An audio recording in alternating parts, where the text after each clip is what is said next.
वेदनेची जाणीव, अंतरीची संवेदना, मानवतेचा हुंकार, जगविण्याचा आणि सुंदर जगण्याचा हक्क मिळवून देण्याचा निर्धार, अर्थात पाखर संकुल. अवघे सोलापूर, ज्यांना माई, शुभाताई, राणीताई या नावाने संबोधते, त्या अर्थात आपणा सर्वांच्या लाडक्या श्रीमती शुभांगी बुवा. देवावर प्रेम करावं आणि त्याचं काम करावं हा विचार मांडणाऱ्या माई या उच्च विद्या विभूषित आणि समाजसेवेचं व्रत अंगीकारलेल्या, देव, देश आणि समाजासाठी कार्य करतानाच अनाथ, असह्य, जन्मतःच टाकलेली मुलं त्यांनी हृदयाशी धरली आणि यातूनच पाखर संकुल या बालगृहाची स्थापना झाली. सोलापुरातील नामवंत 14 संस्थांवर शुभांगीताई बुवा कार्यरत आहेत.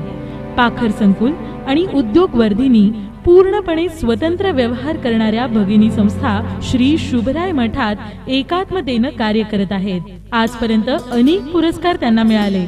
पुरस्कार हा त्या बाळांचा सन्मान आहे असं मानणाऱ्या शुभांगीताई बुवा यांना FM तडकाचा मानाचा मुजरा. मानव धर्म जपत चांगल्या कर्माची नित्य पूजा करा, यातच जीवनाचे मर्म आहे असा संदेश देणाऱ्या ज्येष्ठ समाजसेविका शुभांगीताई बुवा यांना FM तडका वुमन्स रिकग्निशन अवॉर्डनं सन्मानित करत आहे.